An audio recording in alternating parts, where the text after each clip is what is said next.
And if you are going through a difficult time this winter, first of all, lots of people are. Second of all, that sucks. I feel for you. And third, I'm pulling for you. My name is Jeremy Gage, and welcome to the Draw Your Dice podcast. This is an educational show involving all things tabletop role-playing industry. Listen alongside me as we hear from creators, entrepreneurs, and supporters about their personal best practices, principles, and philosophies. I encourage anyone from the budding game designer to a seasoned publisher and everyone in between to sit down with us and enjoy today's episode. Hello, everyone. Thank you for coming to the Draw Your Dice podcast. My name is Jeremy Gage, as you heard in the intro, but as always, it is not about me. It is about who I have brought to you today. And who I have brought to you today is a fan of many of the things that I'm a fan of. We found off mic, so that's exciting. Yay! I bring you the designer behind Peach Garden Games, helped put together the Solo But Not Alone bundle. I would like to introduce to you Kat McDonald. Hi! Pleasure to be here. Hi, Kat. Welcome to the show. I'm excited. I'm thrilled. This is going to be a blast. Well, as always for the top of the show, Kat, would you just give a brief introduction of who you are, how you present yourself to the internet, and any links or resources so people can find your stuff? Because I'd love for you to make as much dinero as possible. Oh, well, thank you. My name is Kat. I am the host king of the podcast Sword of Symphonies, where my good, cool friends playtest my game Heroic Chord, and I love them. I am as was mentioned, lead designer at Peach Garden Games. You can find all of that as well as the podcast at peachgardengames.com. I love to do AP podcasts, so I'm about to be the choir master of Roar to Heaven, although we haven't hit the mics on that just yet. Easiest place to find me is on Twitter at Catlingun. That's CATLING gun. Pew pew. Pew, pew, pew, pew, pew, pew. And that's where we're at. Choir master is a very good game master term. I like to have dramatic ones. Yeah. Additionally for the show, Kat, would you just also give a brief lineage of how you got involved in tabletop role-playing games, maybe even how you got started in actual play space, and just kind of that. What are your RPG touch points? Yes. So like a lot of folks my age, I first got into D&D in third ed in high school. Had a friend who introduced us to third ed. My first character was an extremely embarrassingly anime elf bard. No regrets. I first got into tabletop design because a friend of mine needed help playtesting a system he was building. And I got so hooked on the playtesting process and the problem-solving component of the idea that the way you changed the rules would change the way people acted when they were playing the game was just absolutely intoxicating to me. And so I went from helping my friend make his first game to actually helping with the design of said game to co-designing with my friends to eventually taking on solo projects years upon years later. I first got into APs the same way a lot of people get into APs. Well, I really like the Adventure Zone, but a bunch of friends and I were sitting around the table saying, hey, we're funny. Let's record ourselves. And that became the actual play of Invisible Sun called Truth Hidden Among Hearts, which you can still find, but COVID derailed us because we were recording in person. And then I started Sword of Symphonies to playtest my game Heroic Chord and combine my love of playtesting with my love of actual play podcasting. And that's been running for years. We've won awards, but it's great. You're great. It just clicked for me that Sword of Symphonies is your actual play. What? Really? I was like, your voice sounds so familiar.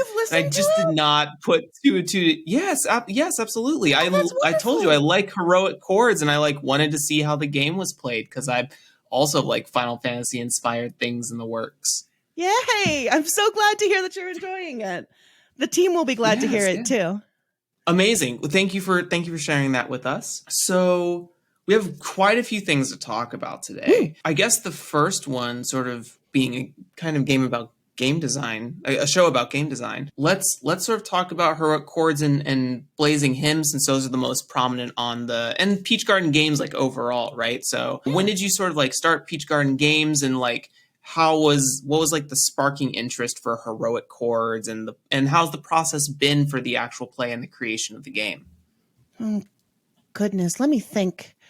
Because I remember that I started writing heroic chord because I was bored out of my skin. I worked graveyard shift surveillance at a casino, which is all well and good, except casinos aren't 24 hours here. So mostly I didn't do anything professionally for quite a while, and I absolutely needed to engage my brain on something.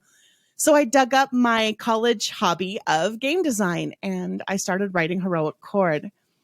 And it was kind of based on a setting that I had written for the game my friends and I designed way back in the day, where there were these magical landmarks, and the magic you could use depended on where you were physically in the world. And that's not how heroic chord turned out, but that's where the Daleths came from, the idea of these divine magical landmarks that have had an impact on the shape of the world. A heroic chord takes place in a world 100 years after a cataclysm. The mountains in the middle of the continent melted and obliterated much of society. And now the world is beginning to recover and try to find out what shape it wants to be and defend itself against the mistakes of the past, which come back in the form of horrors, which are like basically evil spirits that are tied to the continent's memory of war and violence. So it's a peaceful game and it's a cozy game, but it's also in a lot of ways very much a dark fantasy, which is kind of my aesthetic. Yes. Has a little bit of like a Kingdom Hearts energy in it as well, kind of thinking about the Heartless and stuff like that. Oh yeah. Right? Is that what they're called? Yeah. Yeah, I hadn't thought of that. But I'm not saying that was an intention. I'm just interesting parallel. But my favorite Final Fantasy is 12. And so, like, you can very much see, like, you can picture most of Amilta as a map in Final Fantasy 12 because that's very much the vibe I was after. Yes. The city of Ivalice, just so good. Yeah, my favorite so far, I've been playing Final Fantasy 14 recently since Endwalker has come out. That's the name of the expansion, and I love the game. I'm a big fan of the MMORPG genre. I like the direction they went, like taking influences in and out of Final Fantasy 12 to rebuild that game. So it was very, very cool.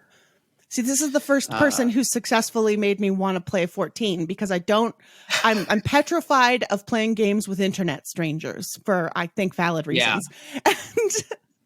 But like, absolutely gamers, right? Am I right? But recently I've been playing a lot of Monster Hunter, and the Monster Hunter online community is extremely helpful and wholesome because it's exclusively co-op.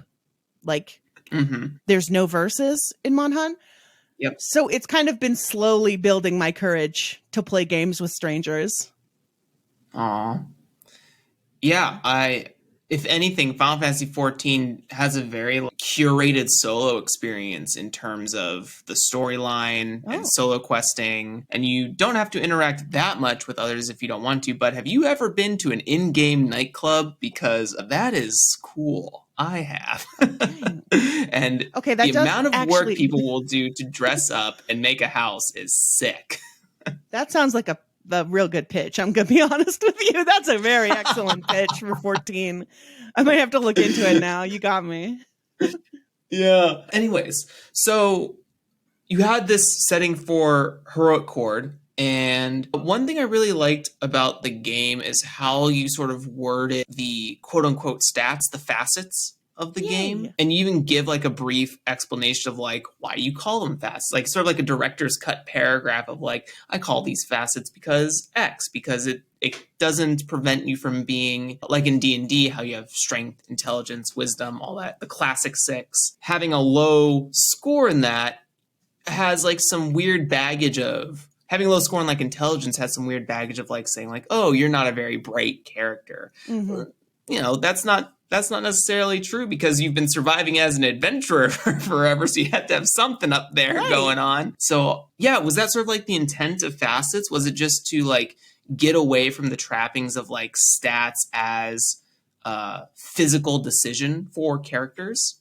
Yeah, very much, actually. When I was first writing Heroic Chord, the very first drafts of it was among the first time that I was being exposed to the idea that ableist language didn't start and stop at the R slur, that considering smart better than stupid, quote unquote, was also ableist language, and that there's a lot of baggage in our language and in the way we consider intelligence that is kind of explicitly ableist. And the more I thought of that, the more I realized I wanted a stat line that didn't have an intelligence stat. And so I racked my brain. I remember I was I went to Mystic College at the time. I was also going to Mystic College at the time. And I remember sitting there just absolutely racking my brain for different ways that I could express ways in which people are different. Because that's what a stat line is. Meaningful ways in which one person differs from another person. That doesn't include relative intelligence. And kind of the more I thought of it, the more I was like, well, actually, if I shed strength, because I think any weightlifter will tell you there's no such thing as this person is stronger than this person. Like, this person has a better deadlift, this person has better squats, this person can bench more than that person. But it's not going to be universal across the board, even at a very high level. And so I eventually hit on the idea of the facets in Heroic Chord, which are daring, adaptability, subtlety, sensitivity, and understanding, which are ways in which a person prefers to solve their problem. So like a person with a low daring is not necessarily a cowardly person. They just don't solve their problems with direct action often. It's not their preferred way to do things. And this way, like, understanding is not an intelligence stat. It's just a measure of how your character prefers to use what they know in a situation to solve a problem. So the logic of something rather than like your deep-seated knowledge of it's like in the moment versus like encompassing all your scholarly pursuits. Right. A character with a high understanding could be somebody who observes the logic of a situation, assumes it will behave logically, and conducts themselves according to that logic. Or it could be a scholar who has a deep wealth of information on many subjects and applies that to their life to solve problems. Both of these are characters with a high understanding, because both of these are characters who use understanding to solve problems. And it wasn't until the first playtest, when my dear friend Kirsten was playing a character who used a cane, that I realized that, in a game without a strength stat, you can have all kinds of heroes now. You can have heroes who need mobility aids. You can have disabled heroes, and there's nothing in the stat line that penalizes this. And I wish I had thought of that when I was designing it. I'd love to say that was my intent, but it was something I realized thanks to my friend, and something that I treasure a great deal about the game, actually. Wow. That's awesome. I totally agree. It really prevents the thing. You know, I think the traditional six have this weird production, and there's so many people who fought against the grain of like what the six sort of like the six common stats like traditionally show up as like the hero you design based off these things. There have been so many actual plays and so many people of different representations that have come to space and really challenge like, sure, I have high strength, but that doesn't mean that I can't be in like a wheelchair or something to that effect. But absolutely. I love that you sort of like found this place of like, if we take away the physicality language of the traditional six and kind of like shift them into something else that is a little bit more nuanced, complex, and pushes a little bit more towards like personality and what's the other word? Sort of like identity in a way. Like I identify as a person who has good understanding or who is daring or who has like sensitivity, right? This is how I like kind of cope with the world at large.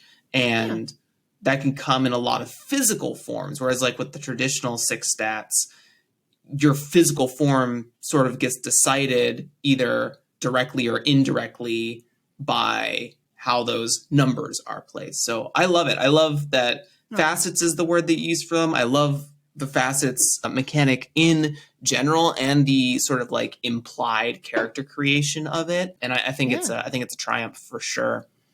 Because like we've got characters in Sword of Symphonies, like Cobb is explicitly extremely huge and buff. He's just a big dude. But that was Nick's decision, and that's just something Nick was able to say. That wasn't something that we had to do math for. Like, yeah. Nick just said, by the way, my character's huge. And we were like, yeah, okay, cool. We've got a recurring NPC who is autistic. She's mostly nonverbal. And like, I've statted Lily up. She's extremely good. Like, but because there aren't stats that govern how you relate to people. Which means, yeah, she can relate to people as much or as little, usually as little as she likes. And that's something that people are free to do, and that makes me very happy about the game, actually. It makes me happy, honestly. And is something that I read Heroic Chord probably maybe 4 months ago. I picked up for the first time about 4 months ago, I believe, because I was on the search for like games that are like Final Fantasy, and it came up in an article or something like that. Along with like Ryotama and everything of that nature. And they had the audacity not to link me to this article? They had the temerity to not link me this article? Okay, I'll have to find it. Yeah. It was like top 5 games, like top 5 Final Fantasy tabletop games or something like that. Some like probably like auto-generated thing. Yes, I'll have to find that for you. I'll scour my itch analytics, see if I can find it. But okay, anyway, sorry, carry on. No, you're good. It's just inspired me to like think about attributes, stats, because currently I'm working on a very like trad fantasy skirmish game, like kind of like modernizing what we think a like grid battle map game is. My intent anyways. And at first I had things like, you know, might and speed and stuff like that. But after reading Heroic Chord, I was like, well, stats should be something that's a little bit more like personality driving and can help influence role play beyond being, you know, the ableist language of smart versus stupid or whatever the word happens to be. And I really I'm using right now the sort of like color philosophy of Magic the Gathering as inspiration. I don't know if you're familiar with that. Yay! Finally! I have someone else who loves color theory. I've played not in the my way of fair painting, share of Magic.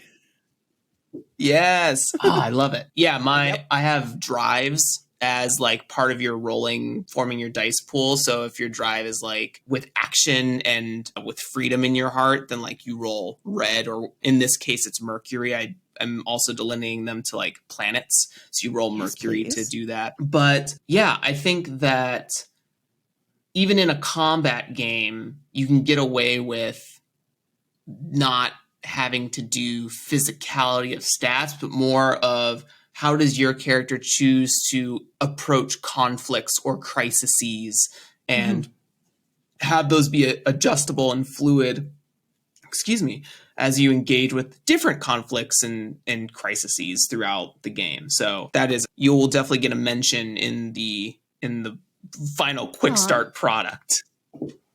Yes, that sounds excellent. I'm also, I may have mentioned earlier offhandedly that I did go to a mystic college. So tying it to the planets is something that I at least understand on maybe too deep a level. Well, you know, just to learn a little bit more, but I mean, I don't know what that is. So would you be willing to share what mystic college is? Yeah, I have a diploma in tarot reading from the Northern Star College of Mystical Studies, which is a real institution here in Edmonton. And I had the most wonderful time there, genuinely. I realized that I have a big, my favorite pet subject is the occult. And particularly divination. If people have used something to try to tell the future, I've probably studied it and I may have practiced it. I love it. It's just it's kind of a history of the world's anxieties, divination. As long as people have existed, they've looked to the future and been like, oh crap, I don't know what's going to happen. Somebody, anybody, any object, any person, please tell me what's going to happen in the future. And so the history of the occult and the history of divination particularly is a big passion of mine. And I realized I didn't have any friends who understood it. So I decided I was going to go to tarot school. And I met hippies, like people who made me look like The Rock, just hippies. And I love them. They're wonderful, wonderful people. They use the word universe unironically with a capital U, and that took some getting used to for me. And I did have a reputation among them as being the academic, which was kind of not what I was there for, but I had a wonderful time. Made some really beautiful friends. Did actually learn some things about tarot, despite having been practicing tarot reading for a long time before I went to school. I learned a lot. I met great people. Mystic College was a blast. It was weird, but it was a blast. That's amazing. Oh, that's so good. Do I go to Mystic College? I'm also a big fan of like the stars, the planets, sort of like, I don't know, just like the mysticism of the greater universe, and what are our roles in it. It's good. It's good conjecture. We could probably spend the next 40 minutes getting into that, but that might be just what makes us stronger as friends later. So happy to get into that with you. Absolutely. And the sort of second game you have that's prevalent on Peach Garden Games is also Blazing Hymn, which is Symphogear. Symphogear is a love letter to Symphogear, which I think I've seen the first two. They're not necessarily all seasons, right? They're all seasons, I think. They're all seasons. Okay, cool. We call them seasons anyway, but great, cool. I've seen the first two seasons of that. I know there are like 6, but is it just you were like inspired and you just wrote Blazing Hymn out of nowhere, or like sort of what is the story behind that? I love Symphogear. It's one of I love idol anime in general. I also love magical girl anime. So Symphogear is kind of in this weird Venn diagram between idol anime, magical girl anime, and mech anime. Like it has the tone of a mech series. I came in for the mech part. Yeah. It's got the tone of a mech series, but the structure of a magical girl series and the musical attention to detail of an idol series. And I love it. It's just pure alchemy for me. I adore it. And when Frame hit Kickstarter, I wanted it badly because I was like, this is about mech suits. I could make Symphogear. But then Frame didn't happen for reasons. And I was sad. Spencer would love to hear that. I have told Spencer this a couple times. I needed to make sure Spencer knew that I was in love with Frame. But then Frame became Lumen. And as soon as Lumen was in my hot little hands, I was like, I can make this into Symphogear. And I did. Yes. And I did with a vengeance. So it was very much like I have been wanting to capture this kind of like high octane, aggressive, very like tactical, teamworky combat that's featured in the show. And also just like I like the music a lot. It's very good music. I have been coming to really appreciate the music in shows a ton. There was a video that I watched of analyzing the You Say Run song from My Hero Academia, and how in the first episode you hear like little melodies of it played in different like emotional tones. And I'm just like, that's so cool that they like slowly ramped you up to this really climactic musical moment in the show by presenting little pieces of it that you're hearing on the wind, and then like I don't know, just like in your system at that point. So I really have a huge appreciation for music, not just in anime, but in like shows or movies. I really loved I don't know if you've seen Arcane, but I really loved I haven't yet. sort of like music video essence of the music that was in Arcane, or at least like the big songs. So that was really cool. But yes, I've very much come to appreciate music in shows. Oh, yeah. One of the best things about the music in Symphogear is that it is diegetic. They sing to operate the gears, which means that they don't use the studio version of the songs for the show. They record a version of the songs that has like grunts of exertion and battle cries and stuff in them. And that's a wild attention to detail. So many shows would just like paste on the studio version, pretty as you please. Yeah. And just take like a music video approach. But the music's diegetic, so they re-record it. So it's diegetic, and I love that. It's so good. It's good. I'm going to have to get back into it. I started watching Gundam 00 again today. So I'm on my mech fix for the year. And so I got to put Symphogear in the list. Yeah, I think normally when people say they're going to pick up Symphogear, I do have to warn them that it is upsettingly horny. But you've got through season 1, which is by far the horniest season. Once you get through season 1, you're pretty good. You're pretty much clear until the transformation sequence is in season 5. But if you've survived season 1, you're good. I'm immune to the horny. What did I watch? You watch enough anime and it does kind of slide off you. As horny as I like. Yeah. Oh, okay. Yeah, Food Wars was a lot for me. All right, well, let's get to the next part. My first anime that I ever watched, I was 7. Two of them were like happening simultaneously. I was watching Ram the One Half, and Project Echo. And my dad always got the uncensored versions from Blockbuster. I don't know how he did that. Or maybe Blockbuster never had them censored. I don't know. I was very young, so I didn't really understand how like Blockbuster was parsing anime to children. But yeah, ever since then, like, you know, partially that was my sexual awakening, but then also after that, I was fine. I was like, oh, wow, we're just all beautiful human bodies. This is fine. They're getting into the mech. I get it. I feel like if you watch Ranma 1/2 and you don't learn something about yourself sexually, you're doing it wrong. Yeah. Because, like, I'm asexual, and I was not really attracted to anyone in Ranma 1/2 or any of the concepts. Yeah. Which should have been a red flag for me for being asexual, because Ranma 1/2 is, I think, like, how can I put this? Ranma 1/2 is a freaking buffet of sexualities. Yeah. Like, whatever you're into so and many. whoever you are as a person, because obviously a lot of people credit it with trans awakenings as well. Mm-hmm. Mm-hmm. There's something for you in Ranma 1/2. But it's not like explicitly horny most of the time. Yeah. Yeah. Just like one love interest character, the samurai guy. Yeah. Yeah, He's a douchebag anyway, so there's that. Yeah. He's the pits. I love him. He's the worst.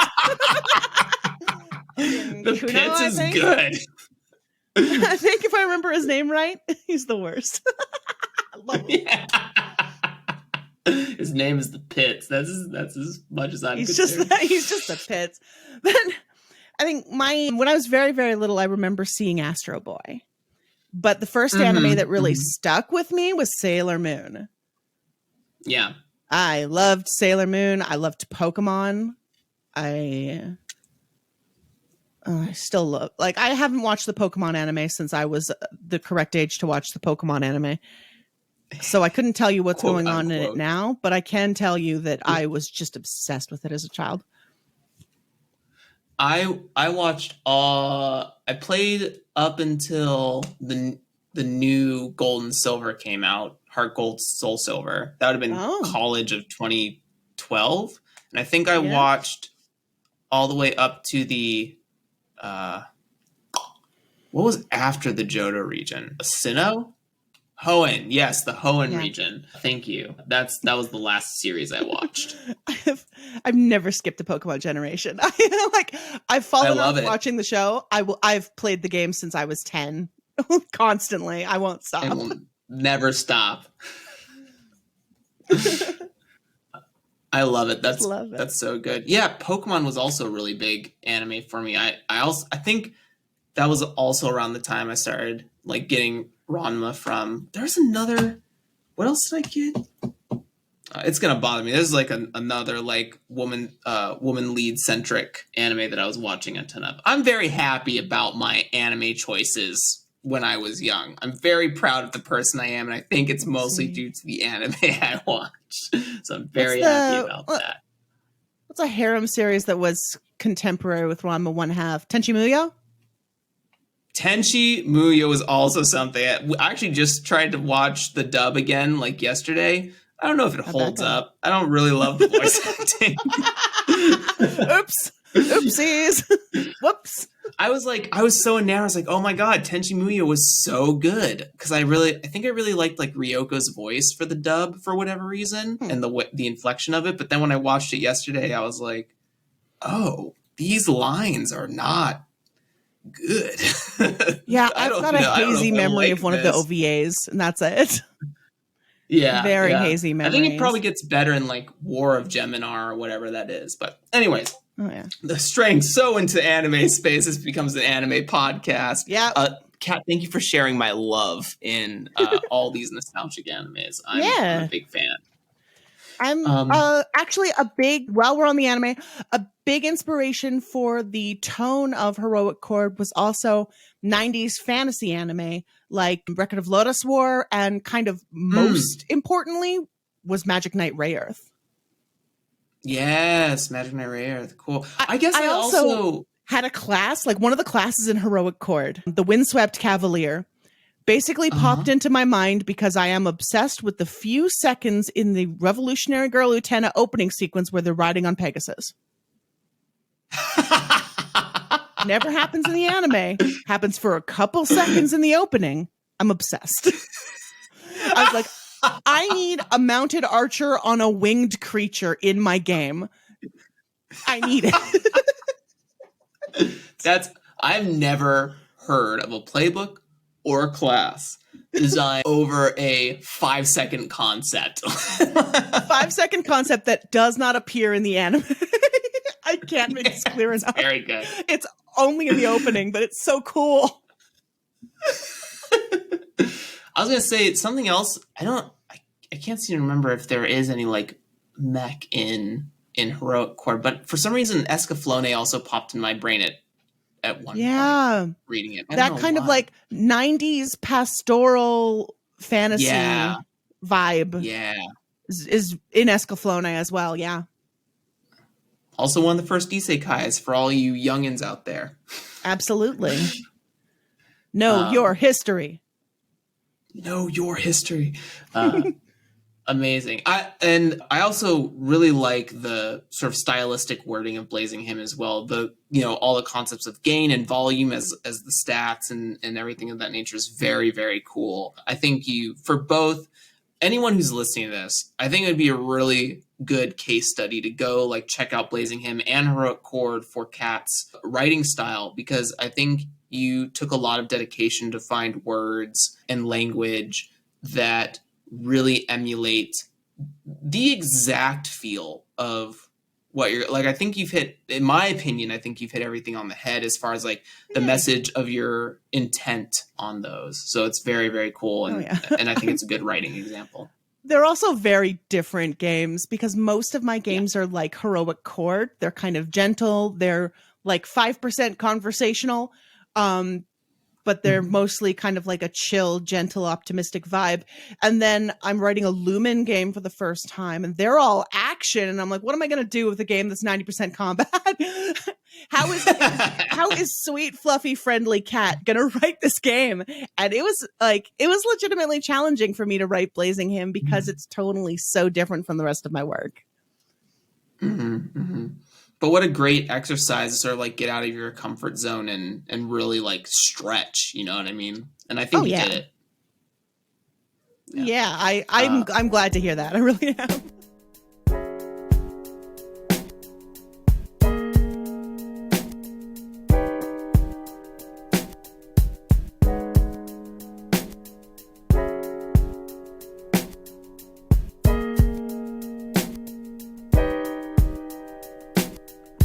Let's sort of like transition gears here, and let's talk about like actual plays and putting those together. And so I guess the first point of order, because I know you're working on something that we'll talk about in sort of like the second half of this, but how was putting together sort of symphonies? Like how was building that actual play? What lessons did you learn as you had more and more seasons under your belt? Well, the first thing that happened was my dear friend Kirsten moved away. She made the incorrect choice to go live in a different city, in a different province. And if you're listening to this, Kirsten, I do not forgive you. But I was like, I still want to be in contact regularly. So I think I'm going to start a podcast, because that's famously the backstory behind my brother and me. Mm-hmm, mm-hmm. Is starting a podcast as an excuse to stay in touch with loved ones. So I hit up my old friend Nick. Nick was like, "Hey, we should ask Kathleen to join us." And I was like, "Oh, yes, we should ask Kathleen to join us." And we asked Kathleen, and Kathleen was like, "Okay, but I would really like to edit, because I would like to get like some good portfolio pieces as a sound engineer." And I was like, "Sure, you can do that. Absolutely. Please do." And so I'm very lucky, because a friend from my very old, like something awful forums days, happens to be a professional sound engineer, and a damn fine one. Yes. So I'm very lucky that Sort of Symphonies has the beautiful sound it does, because Kathleen is a mastermind, genuinely a wizard. And I think that we make a very beautiful podcast in no small part because of her work. She's incredible. And so, yeah, I reached out to my friends. I was like, let's do this. Let's record a game. I didn't have reliable recording equipment at home. So I would rent space in the sound booths at the Edmonton Public Library. So after work, I would go to the library. I would go to the sound booth. I would get on Skype with my friends on a library computer, and we would record an hour or so of gameplay, including memory time. I love memory time. It's very important. Aww. And then eventually Kathleen sent me a microphone. Thank you, Kathleen. Kathleen sent me a good mic so I can record at home. And we learned a lot about recording. Kathleen has taught the three of us so much about the act of recording a podcast. I've learned a lot about promotions, which is something I'm extremely bad at. But when I'm doing it for my friends, I feel a lot more comfortable. Kirsten has gone to school to become a voice actress. She found that she loved being on a podcast so much that she wanted to do more voice work. Like, I think the biggest thing we learned is kind of what our story looks like, because every actual play is a little bit different. But when we first started out, I was like, geez, is our pacing okay? Is something happening? Is this dramatic? And now that we've been at this for a couple years and we're on season 2, I can say, well, Sort of Symphonies is slower paced than a lot of actual plays. And there are a lot of listeners who've explicitly said that they like that.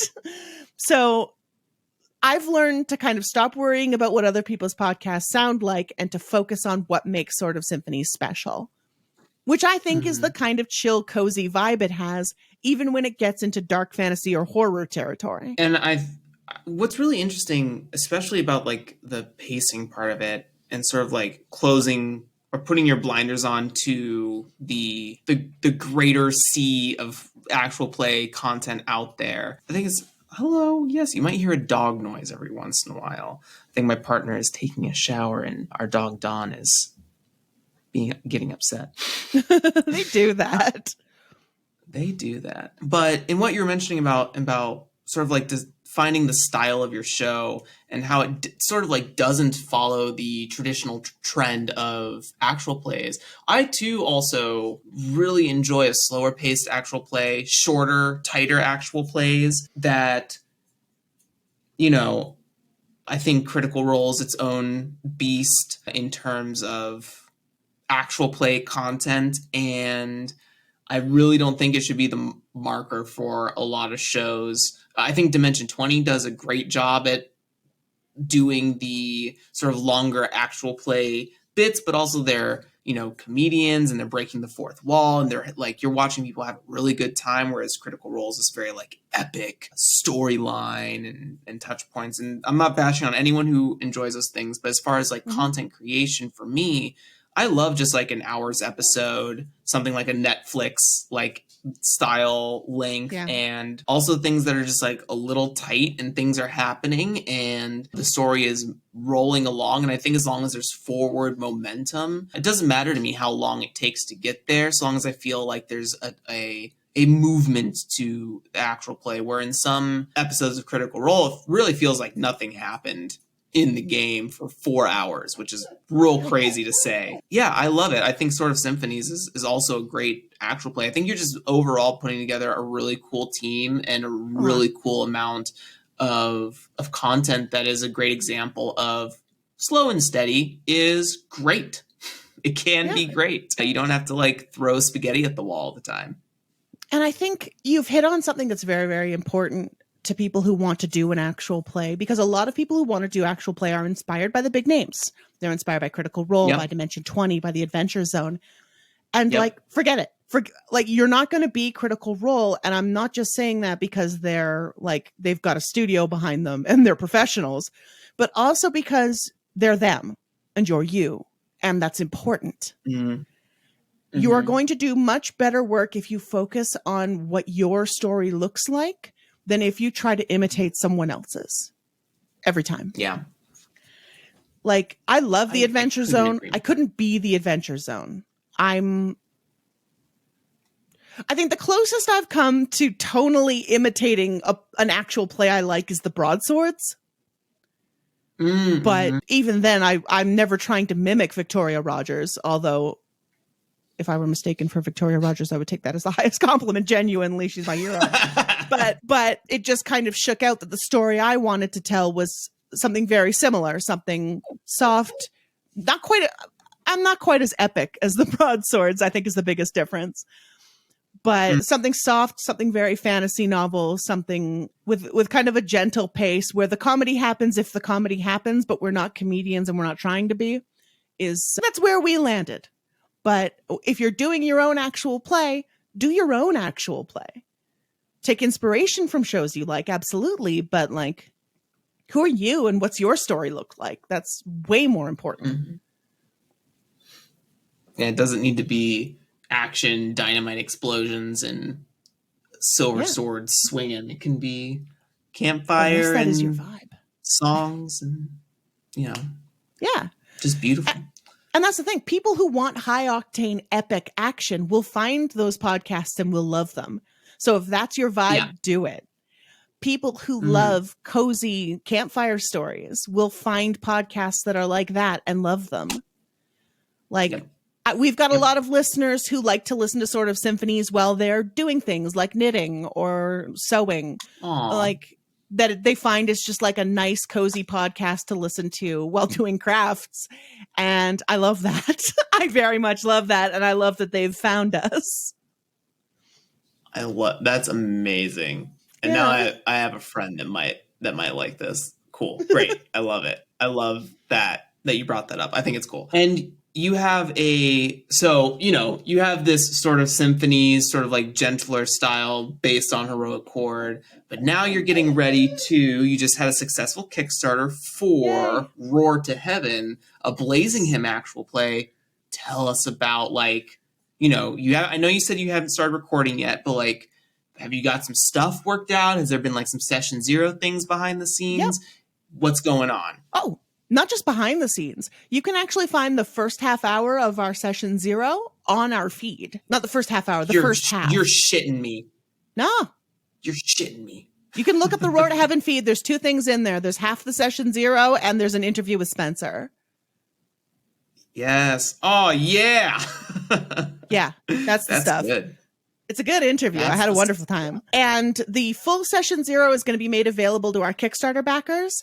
And also to people who backed us on itch.io, which actually you can still do. The Roar to Heaven backer kit is still on my Itch. So you tell me I can go right now as of the airing of this episode when that happens, and I can go and back on Itch. Yeah.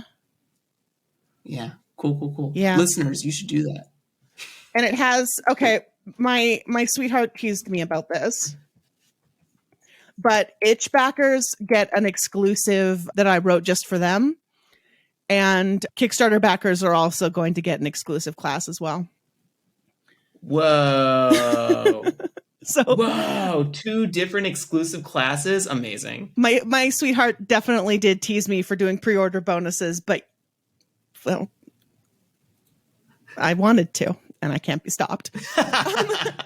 Roar to Heaven is going to be very different from Sword of Symphonies because we had to budget ahead of time, which means we needed to know how long this podcast was going to run.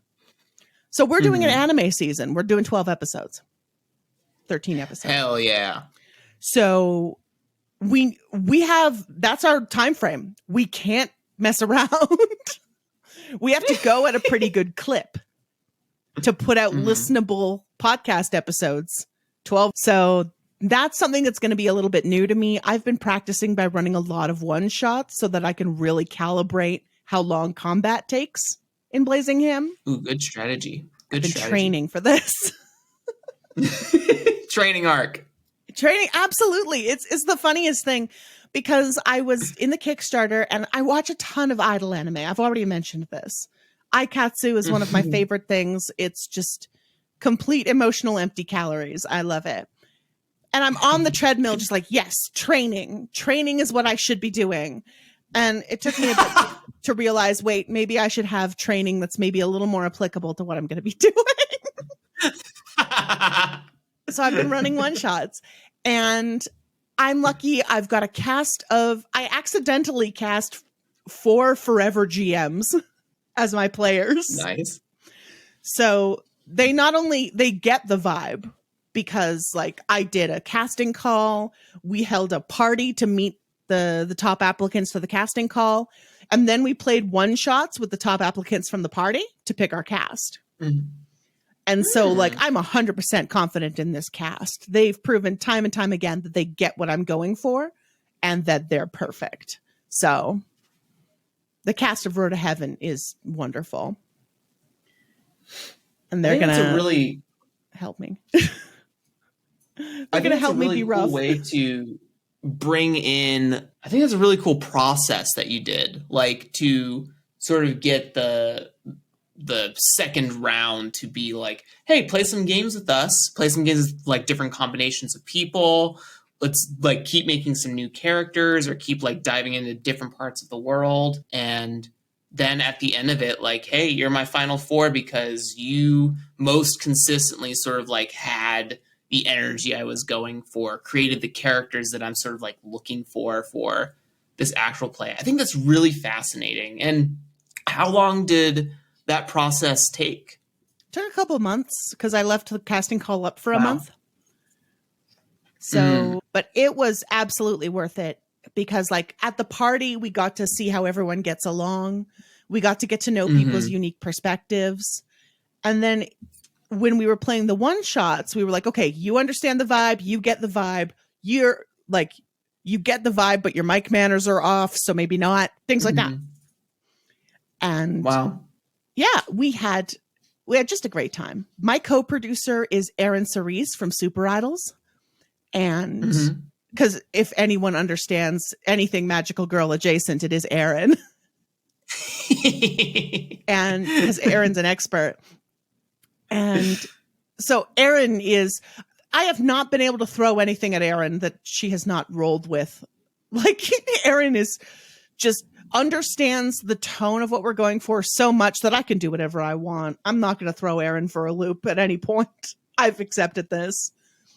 We have got Dylan, who is the game master of Edge of the World, and they are just, they live for drama. They live for messy, tortured anime drama. And they're a great counterpoint to my very kind of soft and cozy vibe because they're Knives Out beginning to end. And you're going to love Dylan. We have got Kendrick from Tales Yet Told, and they are hilarious, sparkling, witty, effervescent, life of the party, can turn on a dime to serious drama. I witnessed it in the one shots and my mouth was open. It was just like, oh, you went from just having a hilarious, fun, good time to like genuinely grappling with the theological implications of the setting. Oh shit. Like flawlessly, effortlessly. Kendrick's amazing. We have Jordan, who is quiet, but pictures things in such perfect detail and is capable of describing these like minute expressive gestures and like these little aspects of a scene that really bring it to life.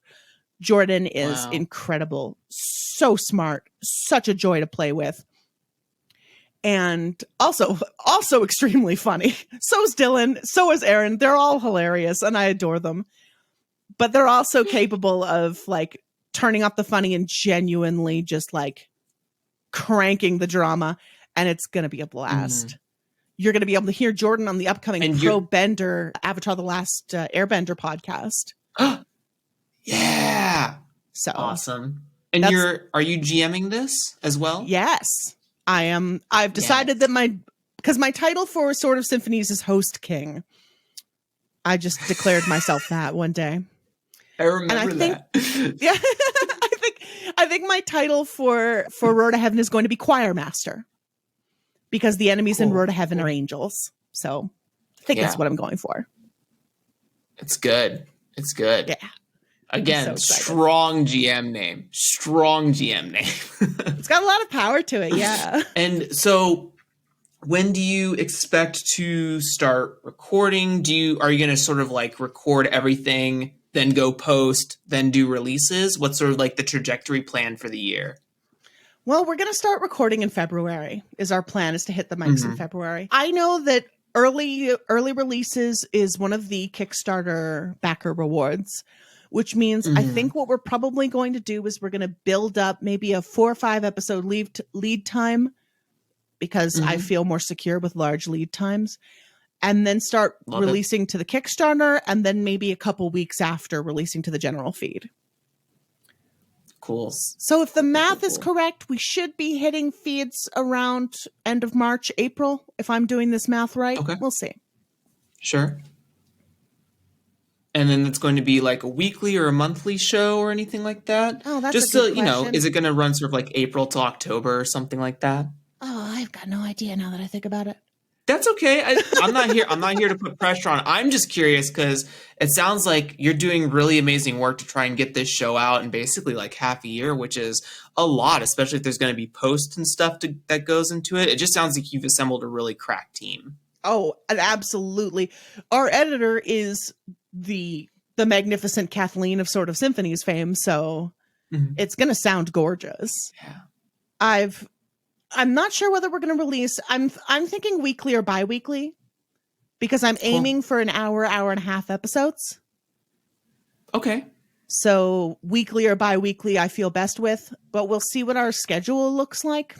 I'll talk it over with the cast. Yeah. We still haven't decided, but it's probably not going to be monthly because our episodes are going to be a little on the short side. Sure.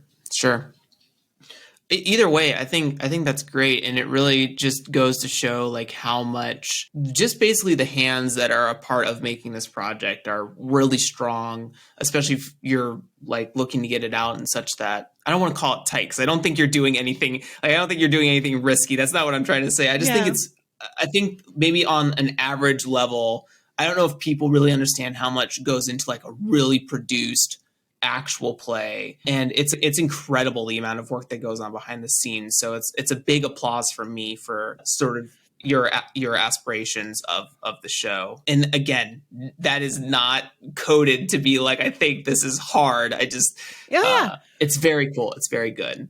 The beautiful thing about AP is that AP is a lot like comics.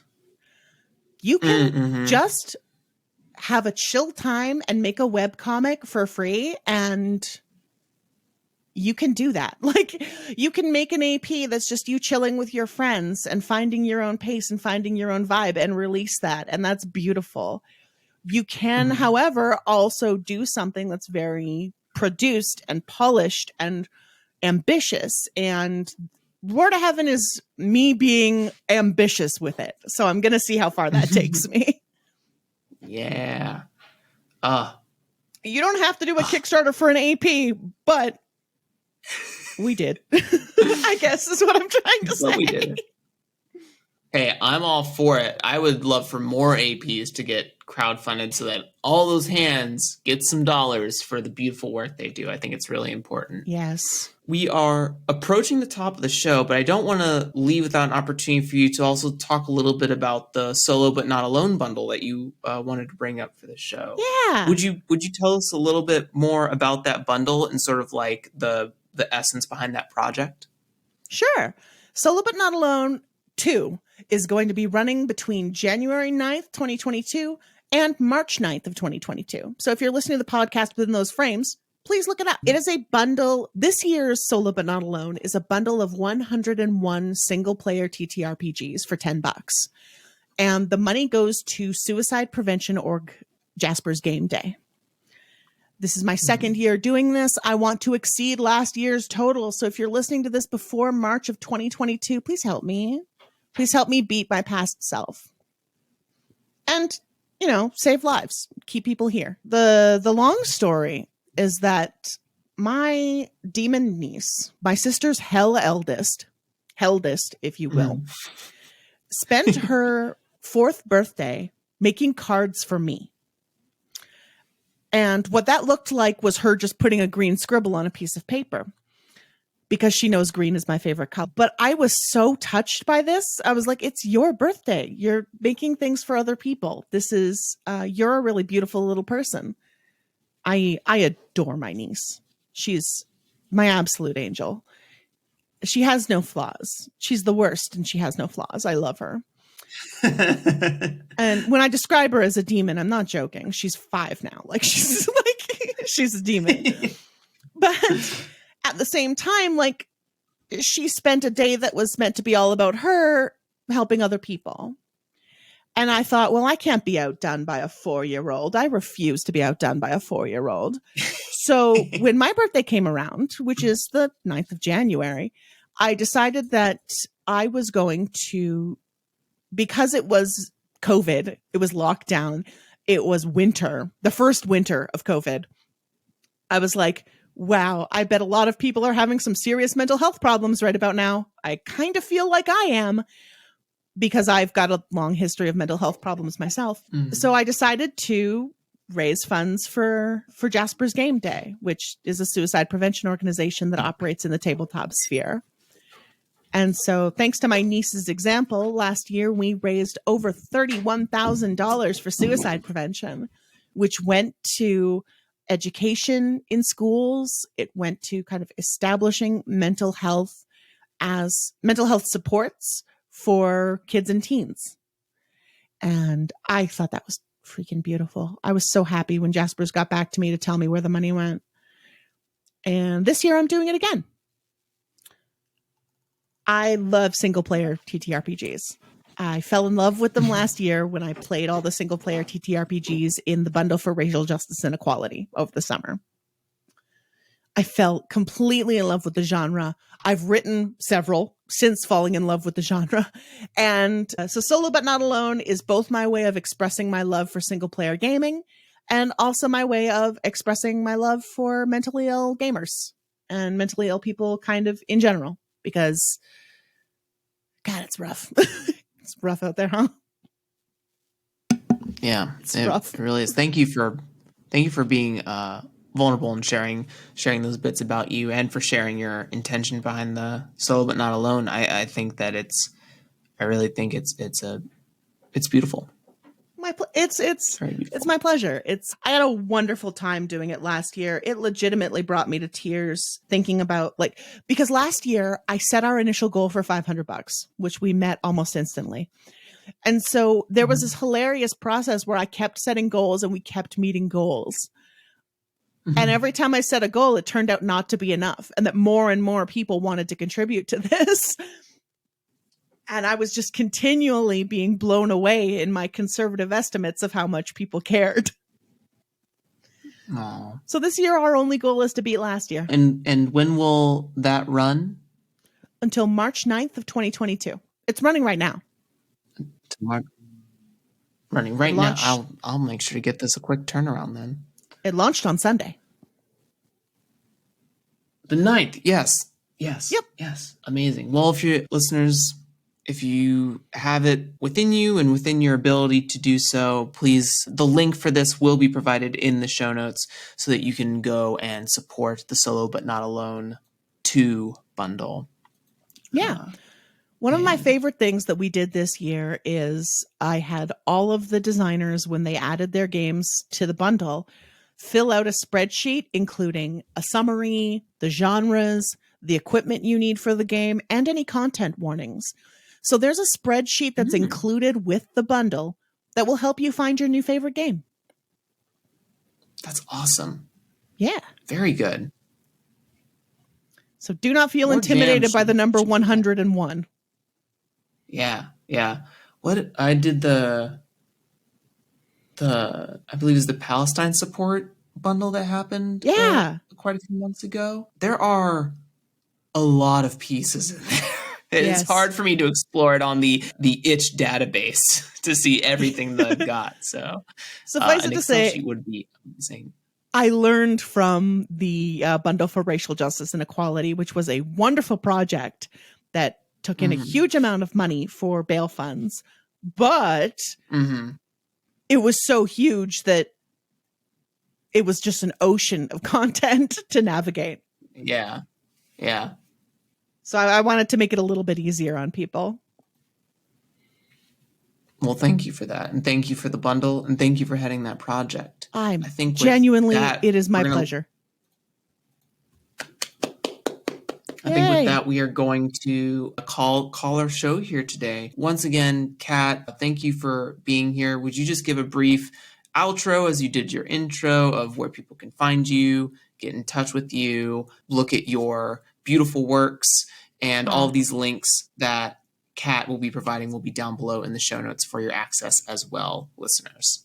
I have had a wonderful time. Thank you so much for having me. Of course. This has been a blast. It's rare that I find people who like Final Fantasy XII as much as I do. I just love Final Fantasy in general. Yeah, it's completely valid. My favorites are the ones everybody hates. Like 8 and 12. I feel similarly. Yeah. I am Kat. I have been Kat. I continue to be Kat after the recording is done. You can find me on Twitter at Catlingun. That's CATLINGGUN. Pew, pew, pew, pew. And I can't say my Twitter handle without making gun noises. I've tried. Sorry. You can find me on the Sword of Symphonies podcast, where I am the host king. You can find the podcast and most of my games at peachgardengames.com. You can also find my games at peachgardengames.itch.io. I've written a bunch of them. We talked about a couple of them, but I've also written a bunch of solo games, including one based on my love of Monster Hunter, one explicitly based on my love of Final Fantasy VII. Oops. One based on Monster Rancher. I'm realizing a pattern here. Oh no. And if you are listening to this before March of 2022, you can find Solo But Not Alone 2 on itch.io. You can just search Solo But Not Alone 2 and you'll find it. It is great. And if you can't afford to support us, that's all right. A retweet would be wonderful. Mentioning it to someone who likes a solo game. Literally anything you can do to help us spread the word would be beautiful of you. And if you are going through a difficult time this winter, first of all, lots of people are. Second of all, that sucks. I feel for you. And third, I'm pulling for you. So don't worry. If you can't feel better, don't worry about it. Just focus on what you got to do to get through, okay? All right. Thank you for that, Kat. Everyone, thank you for joining us today. Listeners, I hope you learned a lot from Kat, because I know I certainly did. Aw. And we will catch you in the next episode. Say bye to the people, Kat. Bye. Bye.